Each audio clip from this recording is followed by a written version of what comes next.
Good morning. Hey, good morning. Can you see me and hear me?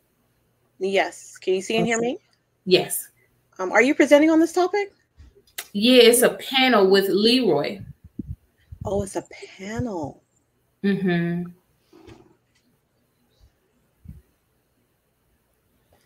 I stayed up to 1:30 in the morning putting together my entire presentation.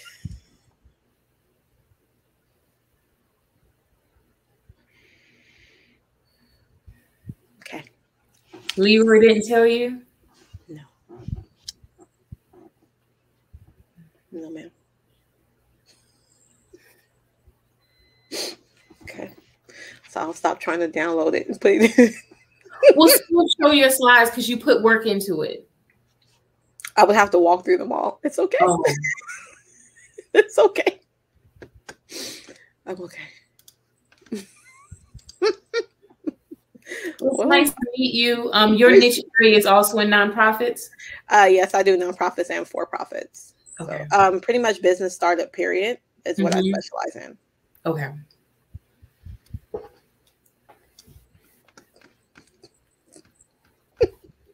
Did they do like a walkthrough with you this week to go? Did you do a walkthrough? Okay. They gave me the link to pretty much walk through the platform itself, which I did do. There was some email. Yeah, I read all the emails. Yeah, like the virtual, the expo and etc. But because I was trying to figure out why, I asked them why my picture was with two others, but they didn't answer that part. But they also had me they gave me 3 different times for the session as well. That's the only part of the email they answered. Okay. So, but no, it's fine. All right. So my niche is helping nonprofits get their 501c3. I've been processing those since 2007. And from what I understand, this is supposed to be like, I guess Leroy has a set of questions that he's going to be asking you and a set of questions that you're going to be asking me. And it was supposed to be a dialogue. That's for what I understand. Yep, no. Okay. Let's see here. I guess he'll show up.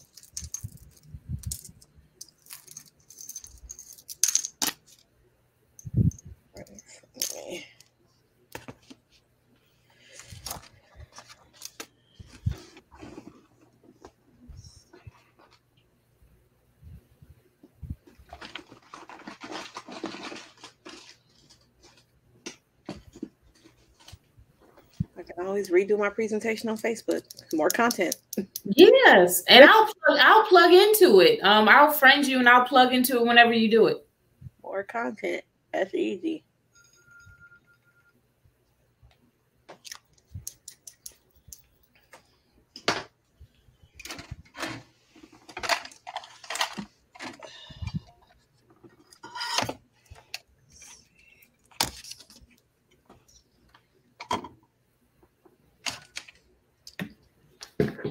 That's better. Too dark.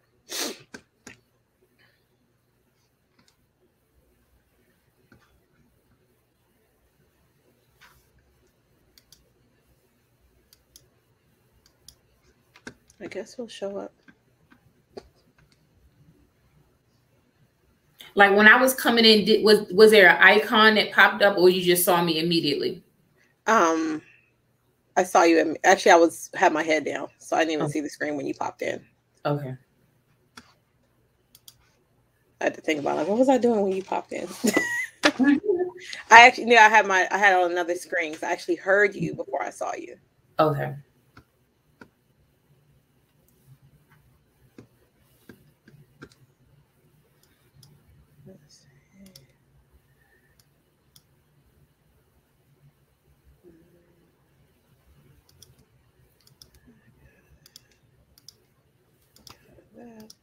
That. I can get out of that. Close out of that. Close out of that. And that. Close out of that. Closing my screens. And out of that.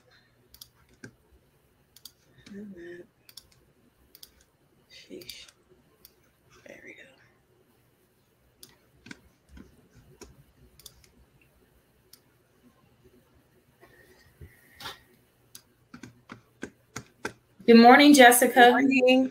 Welcome.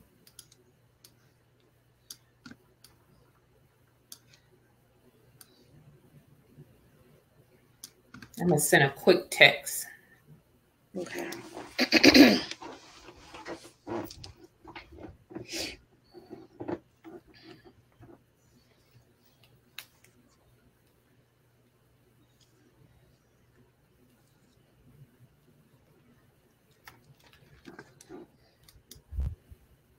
Well, welcome, Jessica. We will be getting started momentarily. Marisa and I, we are a part of a panel along with Mr. Leroy Mckenzie, and we are going to be discussing about the 501c3 sector, business sector, startup, and how do you maintain your status with your 501c3. There's annual filings. That's very crucial to maintain that status. So it's one thing to get it. It's another thing to maintain it. And so we welcome you, Jessica, and we welcome everybody. I think I see actually 6 people viewing right now on the screen.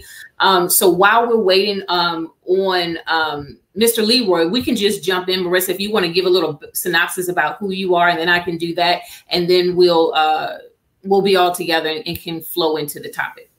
Perfect. I didn't even know if there were 6 people. That's what that means. Okay. Yeah. Well, for those, good morning. I'm in California, so it's early morning for me. My name is Marisa Cotton, and I am a business strategist. I own Your Star Power Solutions, where we help businesses to establish, scale, and grow their businesses and lead them to exit their 9-to-5 for their business. I have a master's degree in public administration. I also have a master's degree in business administration. I have over 18 years experience in business organization, strategic management, HR, payroll, for-profits and nonprofits. I'm a professional tax preparer. I'm a mother of 2 beautiful little girls, which are 4 and 1 years old. That drive me completely insane. And I'm married to my best friend of over 10 years. And I specialize, as I mentioned, in business startups for LLCs and for nonprofits. Absolutely. There we have it, Miss Marisa. And this is an honor and privilege to meet you. I personally, right now, I'm in the Orlando area. The name of my company is CTR Strategy Solutions. We started this company back in 2007 with a #1 purpose, which is to help business owners take all the scattered pieces that's rolling in our minds. Sometimes we have a lot of scattered pieces, but we need to put it into a cohesive plan for execution. And this segment today specifically is talking about the nonprofit sector. And one of the things that I always want to share is about not only how do you get your 501c3, but how do you maintain it. So I just want to go over some of the steps on how you get it. And Marisa, my colleague, she's going to be sharing tips from her level of expertise on today's panel. So when we're talking about getting your 501c3, you have to identify, is the name available for the state that you're going to be registering your business in? You want to make sure you do a check to see if the name is available. But another thing I want to say to that, because I had a client and they were picking a name that was so similar to another 501c3 that was already established. And I told them, you really want to be cautious of that for several reasons. Marketing, you don't want to get someone confused thinking you're one organization and they're, you just don't want any state of confusion. Their theory was, since that name is already out there, they could ride that wave of marketing, which I do not agree with at all. You want to get a unique name that's going to speak to the mission and the vision of where your organization is going to grow to. You need to have a clarity on that from the very beginning. Of course, you need to register in the state that you're doing business. One thing I do want to say, because a lot of clients come to me and they say they will already have acquired their EIN number. Good morning, Cedric, and welcome.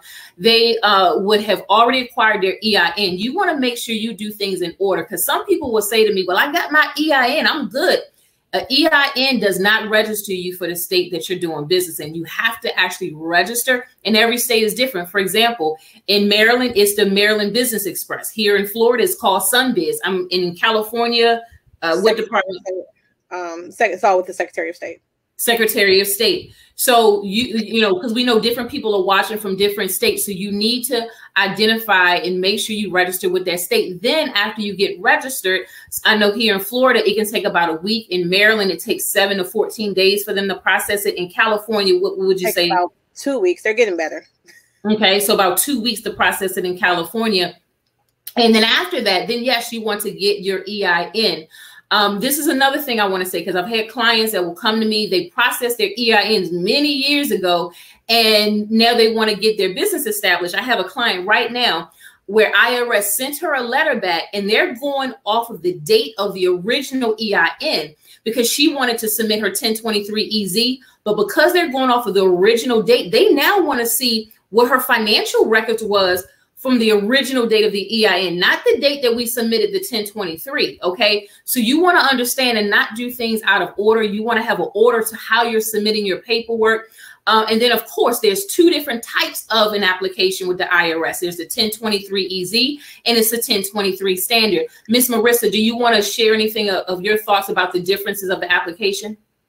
So in regards to 1023-EZ, these are for your smaller nonprofits, and these are normally for when you gross under about $50,000 a year, pretty much in the past 3 years.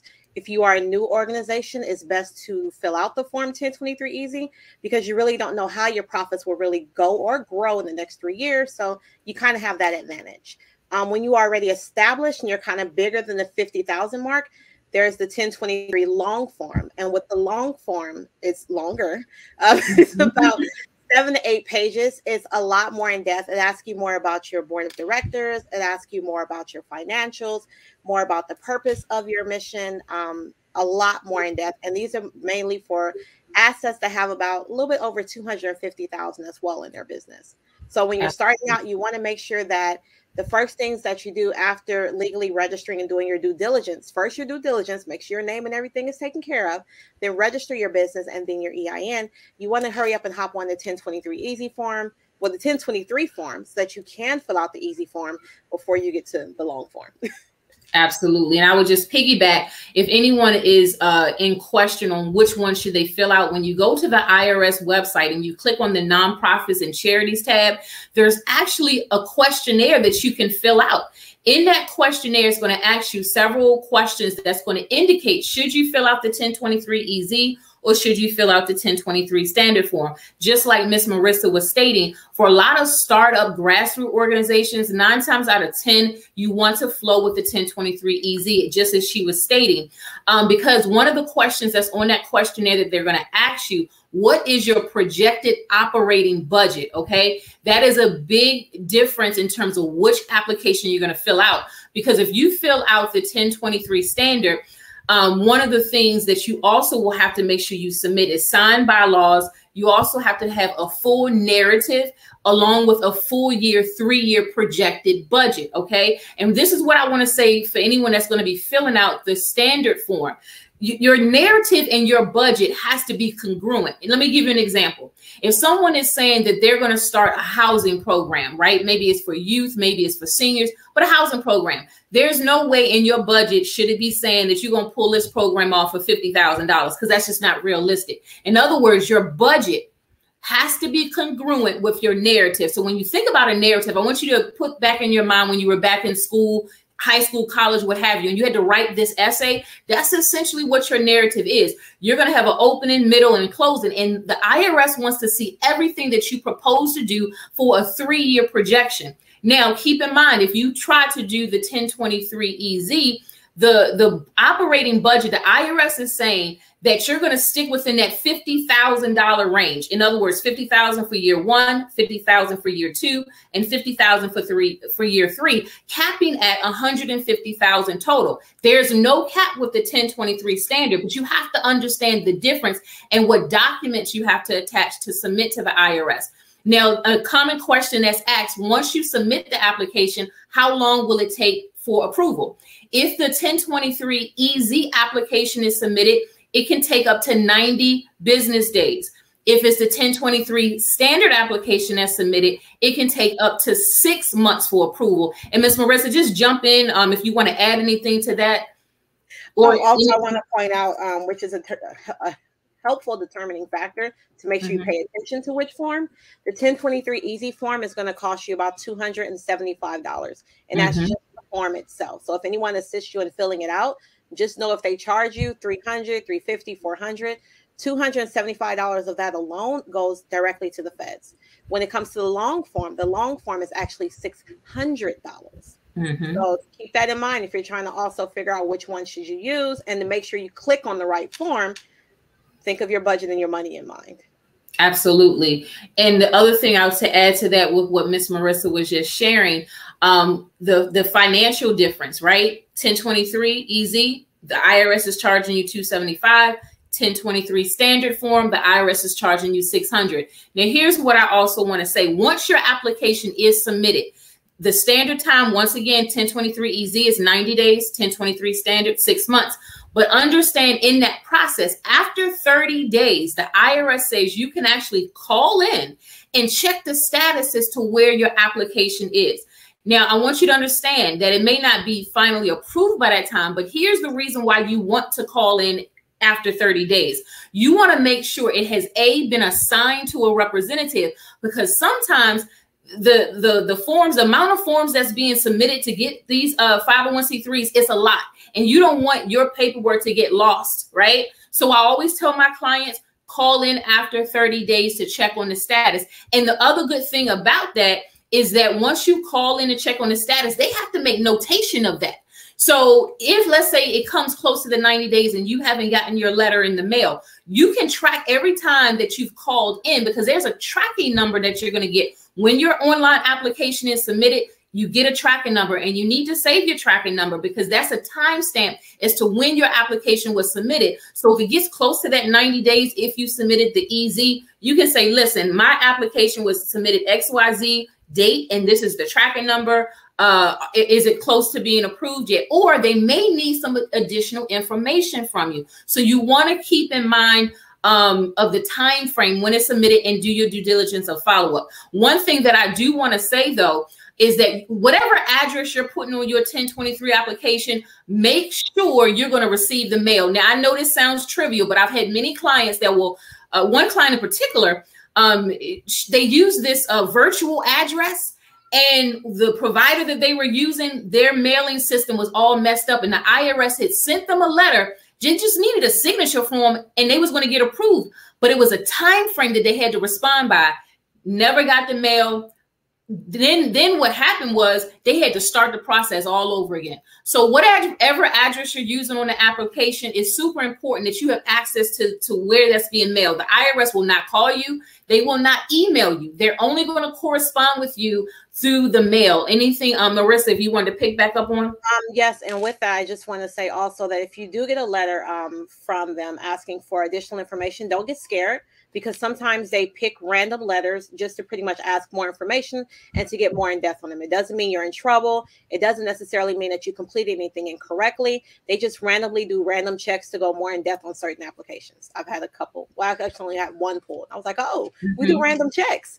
So don't be afraid. But as she mentioned, please be sure to answer them in a timely manner, or you will have to complete the application process all over again, which means an additional $275 or additional $600, and it is non-refundable.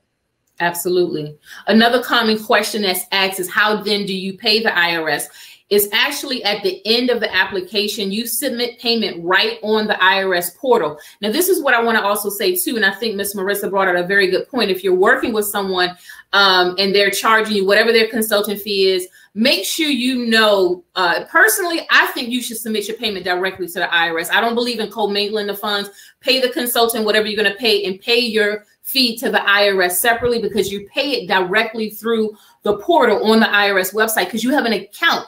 So if some may be asking, well, where do I set up my account? It's pay.gov. Again, that's www.pay.gov. You have to set up an account on there. And on that account is also where you have, once your application is submitted, you can track all of your documents from when it was submitted. Your tracking number is there, the day it was submitted. So if there's any question is about it in reference to when your application was submitted, it's all traceable, right? So you actually want to make sure you set up your account, and that is where you would pay the IRS through that portal. So you want to keep in mind about that. Now, the next thing I would say is, let's say you got approved. That's the point we all want. We want that letter in the mail.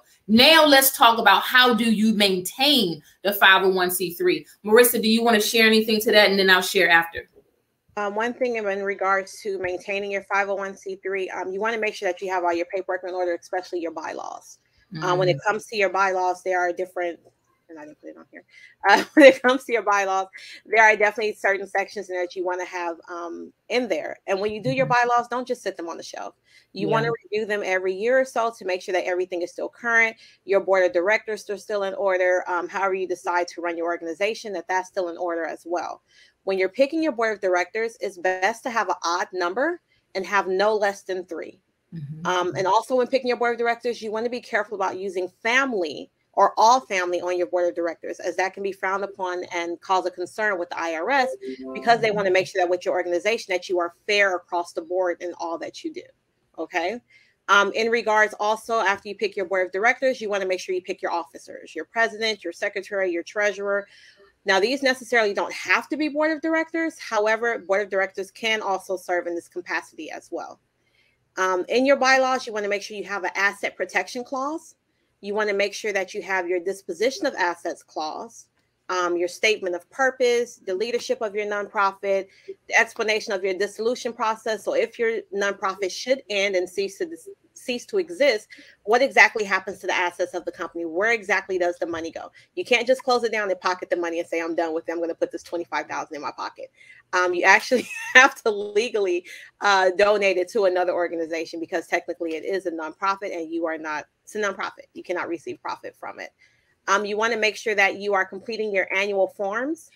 Each state has a different annual form and exactly the date and when it's due. So you want to make sure that you're filling out, I believe it's the 990N form, which is your annual form. And also any annual reports. No, your state form, your annual report with the state is due. And then there's also the federal 990N form, which is also due to the IRS. A lot of people skip out on the 990N form thinking they don't have to pay taxes, so they don't have to report anything because they're a nonprofit. That's actually incorrect. Even though you may not necessarily have to pay taxes on the income that you received in your nonprofit, you still have to complete an annual report to let the IRS know what you're doing with the funds and how your nonprofit is doing. Absolutely. And I think you bring up some very good points, Ms. Marisa. And now what happens if you don't submit your reports? Let's say 3 years go by and you just never submitted your annual reports to the federal. What'll happen is they will dismantle your status. They will forfeit your 501c3 status, and then you have to apply all over again. Okay. Now, annually, you have to make sure you're filling out your annual forms on your state level and federal. I know specifically in the state of Maryland, you have to do your annual property tax return. Now, a lot of people get confused here because they may say, well, I don't have any property, so I don't need to fill out that annual report. Don't get confused with the word property return. You still have to fill that out annually. And I know specifically in the state of Maryland, there is no annual fee that's attached to that. But if you do not fill that out on an annual basis and 3 years go by, on the state level, you will be in forfeiture status and you will not have an active entity in the state of Maryland. So is it so in DC? Now, DC is a little different. In DC, it's a biannual report because I have clients I'm working with in DC. So if you're in the DC area, every 2 years, you have to submit your annual report in DC. In Florida, it's annually. Now, in Florida, it's a little bit different. There is an annual fee that's assessed based on how much money your nonprofit has brought. And I work with a client here in Florida, and based on what her revenue was for her nonprofit, it's a scaling system, and it indicates what that annual fee is going to be. So again, we know people are watching from multiple states and arenas, so you have to make sure you know what's specific to your state. Again, Maryland is annually. It's the Maryland property tax return. Don't get hemmed up about the word property. Even if you don't have property, you have to submit it. And even if you did not generate capital that year, you still have to submit it. Again, the magical number is 3. If you don't submit it on the Maryland side for 3 years, you will be in forfeiture status. In the federal government, now this is where it's universal no matter what state you're in. Every year you must submit your 990. It doesn't matter what state you're in. That is a universal application that must be submitted. Again, if 3 years go by and it did not happen, they will dismantle your 501c3 and you will not have an active entity. And yes, they will make you apply all over again. You'll have to submit a new fee all over again, and you will have to wait that 90 days or 6 months as far as the approval letter to come in the mail. Now, one of the things I will say, it's a form called reinstatement. Let's say if you did not submit your 990 and 3 years went by, I had a client that was referred to me that was in that situation. We did a reinstatement form for them, and then we had to show what, if any, money that was brought in those 3 years. So I just want to say that it won't all be lost, but there's different ways. Either you will start fresh all over, or there could be a reinstatement form that would be submitted. Miss Marisa, did you want to add anything?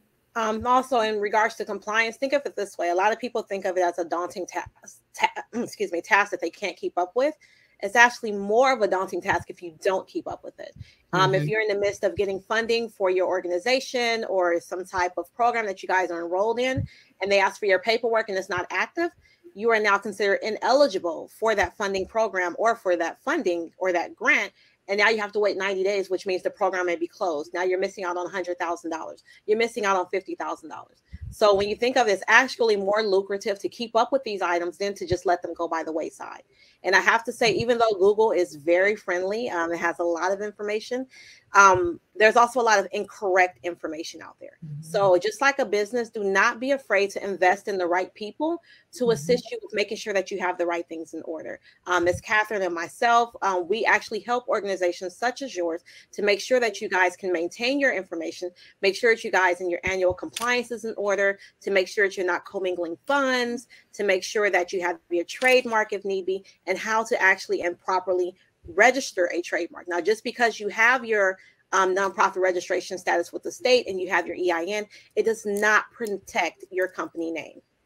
Again, just because you have your registration with the state and an EIN, it does not protect your company name. So when you're thinking of your organization, even though it's small, I want you guys to start thinking on a bigger scale, because obviously the purpose of it is to grow this organization, to go beyond the city lines or the county lines, or maybe even across state, or maybe even international. So when you think of it on that scale, it's best to really go ahead and invest in the trademark. The trademark paperwork is about $275, or you can get an attorney to complete it for about $1,300 or more. It's worth the investment. Think of it this way. You have an organization fully set up. You guys are doing great. You're well known in your state and your county. You guys are bringing in the money. You guys are helping a lot of kids or whatever the organization is that you help. And then you receive a cease and desist letter from someone. I'm in California. So someone in Texas who has the same organization name, and they're growing bigger. And they're saying, hey, you're infringing on our name. You got to stop ceasing and desisting that name. That's going to hurt to have to start all over again. And then I'm sure you're going to want to argue back and forth with them and know this is your name. You've had it longer. You should be able to use it. Attorneys will get involved. Now you're losing more money. So on the forefront with your due diligence, when you're filling out your paperwork, when you're signing up for your nonprofit, you're getting your EIN, you're putting everything in order, do not put the trademark on the back burner, especially if you plan on expanding your organization. Go ahead and protect your organization name as well, because you're also protecting your investment. Everything that you've put in to put this business together, think of doing that double, because now you have to do it all over again, which means a new name, new branding, new website, new logo, new paperwork with the state, new 1023 easy form, everything all over again, bylaws, everything. So be sure to protect your name, protect your business and everything up front before you start doing business in any state, county, or internationally. Thank you for sharing that, Miss Marisa. And she's right on point with that. Actually, I had a real situation with that where I did retain an attorney. Unfortunately, I did win because my nonprofit is well documented in what we've done in Baltimore City. And it's funny you mentioned Texas, because there was another organization in Texas actually trying to use the same name as my nonprofit. But I had so much documentation. So I would say to anyone watching now or going to watch later, make sure you have documentation on your organization, because when I had to present this to my attorney and she had to present it to the trademark entity with the government, I won the case. So, you know, the other entity that was trying, that just really trying out the blue, started up in the same name as mine, they lost. So when it comes to documentation, what am I talking about? We talked a lot about documentation with the state and also the federal. But in this case, the reason why I won my case was because I had write-ups in the Baltimore Times. I had write-ups in local newspapers. I was on the local TV shows in Baltimore City. So there was so much documentation. I had bloggers that had wrote about us from our origin of when we started back in 2013. So we had so much third-party documentation of what my nonprofit was doing. When I presented that to my attorney, we won the case. So make sure when it comes to your nonprofit, you're marketing it in a very successful way. Also, I know it technically today is not on marketing of your nonprofit, but I just want to touch on it because I think Miss Marisa brought out a very good point. You want to make sure your organization is not under a bushel, right? You know, we want to make sure people know about what you're doing. One of the greatest ways to do it is third-party documentation. Get some article write-ups about your organization. Get on the local news channels and speak about what your organization is doing. Find out who the local community bloggers are, because when people go to Google and they type in your organization name, you're going to end up in the top rankings, right? So you want to make sure from the marketing aspect of your organization also that you're putting your name out there in a solidified way, that there's no question about if, you know, who started this name, who had this logo, and so forth. So that's so key, and it's so important. And again, we welcome everybody that's watching now or that's going to be watching later. We want to give a shout out to Mr. Leroy Mckenzie. He's the one that was able to bring us a part of this platform. We want to give a shout out to all the visionaries, a part of this symposium today as well. One of the things that I wanted to touch on, and then Marisa has some points also as we, our time is going to be concluding at 12:25. I wrote a book, and it's called Community Engagement from Concept to Implementation, 8 Steps to Unlocking Your Creative Ideas. And I'm just going to really quickly talk about the 8 steps, and then I'm going to pass the baton over to Miss Marisa for any points she wants to share. So when I wrote this book specifically for visionaries and leaders in the nonprofit community, step number 1 talks about write the plan. And we all know about writing the vision and making it plain, right? So a lot of times when we don't write down our vision and we don't segregate how we want to do it, and what do I mean by that? One of the things I want everyone to do when we walk away from this symposium, specifically if you have a nonprofit, I want you to look at 2022 and I want you to break it down by the quarters. What are you going to do quarter 1, quarter 2, quarter 3, and quarter 4? Break it down in such of a way. What are the community projects? What type of money do you need per quarter? What type of sponsorships do you need? How many sponsors do you need? And what type of grant funding do you want to target? This is the time to start actually going on the funders' websites to see when the due dates are going to be done, when you need to submit it. Because there's something called rolling grants, meaning it's not an expiration date. And then there's certain grants that are expiration dates, and you have to have those applications in by a certain time. Then there's another pot of money that's called startup funding. For example, if you're in the Baltimore area specifically, there's a foundation called the ABLE Foundation. And I've always told any client of mine to start there just so you can start getting some traction. They start everybody off with $5,000. Yes, it is an online application that you have to submit. And with that $5,000, some may say, well, it's not a lot, but here's what you do. The method to the madness is you got to start somewhere. And if you can show that you was a good steward over that $5,000, when you're starting to apply to other foundations and other individuals to get money, you can show that you appropriated those funds correctly. And then that can take you also to larger funds. So step number 1 in my book is writing the plan. Step number 2, creation of the timeline. Break down 2022 in 4 quarters.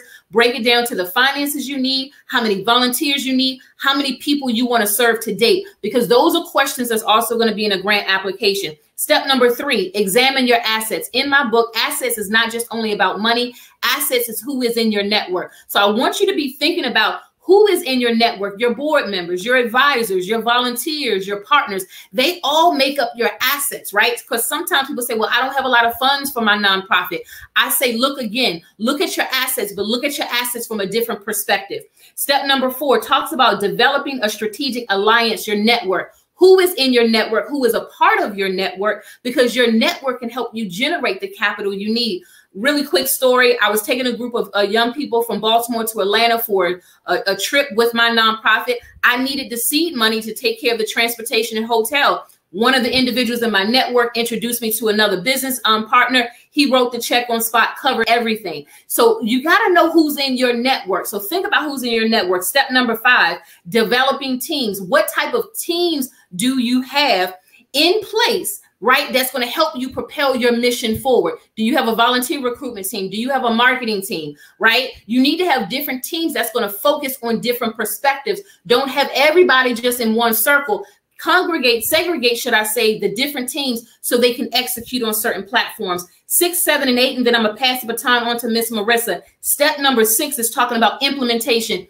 Missions means nothing if we don't execute on our goal. This is what I tell people. Take your 30 days, break it down into every 7 days. Every 7 days, you should be hitting some type of a goal. At the end of that 30 days, take an assessment. Sit down with your board. You should be having board meetings monthly and taking those minutes so you can assess what's worked well, what did not work well. Step 7, review and edit. This is where most organizations don't do it. Sometimes we let a whole year go by and we didn't do a checkup. So step 7, you need to do checkups. What are you checking on? Your financial stability, your volunteer recruitment. Your volunteers is the heartbeat of your organization. Step number 8, the ripple effect. Your organization by year 10 should be solid, and you should be duplicating yourself not only financially, but duplicating yourself in the community. Do people know about your organization? Is it a household name, right? So these are some of the steps, and anybody that's a part of this today, I'm actually giving out a complimentary copy of my electronic copy of my book. So if you want a copy of this and you can digest it, and it's also in audio format. I know I went really fast, but I can give it out to anyone that wants a copy. Again, it will be complimentary. You can have the PDF version and the audio version to dissect it. I think it's a question on the platform, and then we're going to pass it on to Miss Marisa and or Catherine. What type of training did the two of you receive to do this type of work? What is the title of your book again? Okay. So the title of my book is Community Engagement from Concept to Implementation, 8 Steps to Unlocking Your Creative Ideas. As far as my educational background, I graduated from Morgan State University. I majored in political science. Then I also went to College of Notre Dame, and I took a 1-year nonprofit development training program from College of Notre Dame. But outside of the paperwork and the degrees that I got, I started running my own nonprofit from when I was 22 years old. So for 18 years, not only am I teaching it to others, I've been managing my own nonprofit as well. And I'll pass it on to Ms. Marisa. As far as my education, I have my bachelor's in public administration as well as my master's. I started working with nonprofits, I want to say as young as 21 years old, learning the inside of them. So not only do I have the scholastic side of it, I have the live side of it. A church that I went to, I just left the church about 4 years ago. I actually was the youngest board member to ever serve on their board of directors at the age of 26, 27. So that was also lived in experience. Also growing up in a household where I grew up in church, and my father went to church a long time of this church, but he was also on the board of directors. So I learned the leadership, and I kind of learned how churches and organizations flow from there. I've also worked for organizations such as Salvation Army, D.D. Hirsch Mental Health Services, Charles Drew University, Charles Drew, what's that? I think it's Daycare Center. So I've worked for a few local nonprofits as well, and those that are kind of well known, such as the Salvation Army, which I just recently left there in April to pursue my business full time. So I left there as the director of human resources at that time. And just to recap a bit, as we're running low on time. Now, at the beginning, we talked about incorporating your business to provide legal protections and separation from your business. As always, there's some small legal loopholes and maintenance and compliance factors that you need to pay attention to. You want to, of course, make sure to, number one, super important, to keep your funds separately. Just because you get a small grant check and you're just now starting your organization, go open up that bank account. If you can't open up that bank account yet because your paperwork is not in order, get your paperwork in order. Open that bank account and put all funds into that bank account. Not your bank account, just momentarily. All funds need to go into one bank account. Remember, do not co-sign or guarantee any debts for your nonprofit, or you will be legally liable for the debts of that nonprofit. So you want to make sure that you have your business finances in order. Again, we talked about annual reporting. You want to make sure that you report with your state. Typically, it's between January 1st and May 1st of every year. You want to make sure that you maintain your active status. Now, currently, all states except Ohio require some sort of annual report filing. So make sure that you follow up with your specific state. Or again, as I mentioned, do not be afraid to come to people such as Ms. Catherine or myself to make sure that your compliance and your items are in order. You want to be sure to fill out your Form 990N every year. You want to make sure, most importantly, a lot of people have this question real quick, paying your employees. You can actually pay employees in your nonprofit, but you want to make sure that it's documented properly. You want to make sure that you have a conflict of interest policy in place. You want to be sure that your board of directors vote on the payment plan and who's getting paid, you want to be sure to appoint a compensation committee so that you can make sure that you're doing your research to make sure that the reasonable compensation you're paying is reasonable. Obviously, if you have a secretary that's maybe taking notes, or a secretary for your organization sits at the front desk, we know they don't get paid $75 an hour. So make sure that it's in order and it's considered reasonable compensation. Be sure to document the resources of the compensation. And again, be sure to make sure that your board of directors approves and signs off on all compensation. Now, I would love to go in more depth with Ms. Catherine in regards to covering the political involvement of nonprofits, the fundraising do's and don'ts, how to not get kicked off your board of directors. Yes, you get kicked off your board of directors. Things to do before accepting major donations, how to avoid financial scandals. I'm actually covering all this in a mini series called Nonprofits, The Unspoken Truths. The Unspoken Truths, which will be dropping on September the 30th. You can contact me at Your Star Power Solutions to find out more. You can also find it on bit.ly, and I'll put it in the comments. Bit.ly, Let's Talk Nonprofits. We'll give you more information about this series as well. I do business formation services. I help with compliance. I do business consulting, financial compliance with your nonprofit. I have QuickBook discounts. I can help you with your payroll. So whatever it is, please do not be afraid to reach out to Ms. Catherine or myself to get any support that you may need in running or making sure that your nonprofit is running properly. Absolutely. Listen, plug into Miss Marisa. She's in the California area, but she's not limited to just her state. Plug in. This is what today is all about, right? Also, I'm asking if everyone, when we transition, I actually have a virtual booth. If you click on the Expo tab, and you can click on my virtual booth and you can learn more about my company. You can click on my LinkedIn, Instagram, and all my other handles. But definitely, says, please put all those in the chat. Oh, Marisa, they're asking if you could put your information in the chat. Yeah, definitely. So we can all stay connected. And anyone that requested a copy of my book, I will send it to you via email. So just make sure, some people have already started dropping their emails down. I will send you that along with the audio version so you can listen to it and you can read it. It is an activity workbook that will really help you learn how to create your strategy for your nonprofit, right? The strategy, along with everything Miss Marisa was saying from a compliance standpoint, you need both, right? Because you want to make sure you're in compliance. You don't want to have an awesome strategy, but out of compliance. You don't want to have compliance, but have no strategy. So again, you want to be able to marry the two together to make sure you have a successful nonprofit that is going to grow and going to meet the need of the people of who you are serving. Once again, I am Catherine Trotter. The name of my company is CTR Strategy Solutions. Been working with clients since 2007, helping them get their 501c3 tax exempt status. I also have a 6-week coaching program. But again, go to the Expo tab, click on my virtual booth, and you can get more information about me and my company, and check out the other vendors that's also in the virtual booth as well. Again, we want to give a shout out to Leroy Mckenzie. We thank you so much for bringing us and allowing us to be a part of this platform. We want to give a shout out to the visionaries of today's symposium as well. It is 12:25. That is our time. We are getting ready to transition because I know there's some other sessions that's going to be kicking off. Miss Marisa, do you have any final words? Just the same. You can find me in the virtual expo under Marisa Cotton or Your Star Power Solutions. I checked this morning. It's there. To reach out to me with any questions you may have as well. As I mentioned, I do business strategy, helping you grow and scale your business or your nonprofit. I also do business consulting, and I do business coaching. And keep in mind, business strategy, business coaching, and business consulting are 3 different things. So when we charge you 3 different prices, there are 3 different things. They go more into depth. But thank you so much for your time. Again, thank you, Ms. Catherine, for sharing your platform with me. Unexpected. I had a whole presentation. But you know, I feel everything vibe very well. So it was an honor to share the platform with you as well. It was. And sorry, Mr. Leroy, I didn't get to meet you. We hope the information that we've shared with you today was very informative. And as I mentioned, Google can be your friend, but not always. Please do not be afraid to reach out to people such as Ms. Catherine or myself to help you in making sure that your nonprofit is put together in compliance and is running properly. All right. Y'all enjoy the other workshops. We'll see everybody in some of the other virtual sessions. Have a great day. Have a great day, guys. Let's see.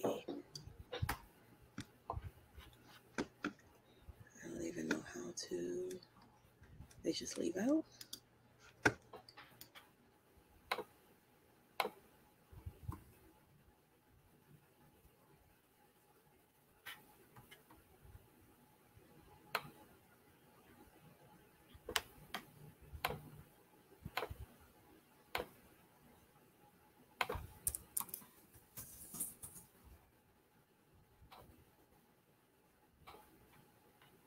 I think we just hit the red button that say leave.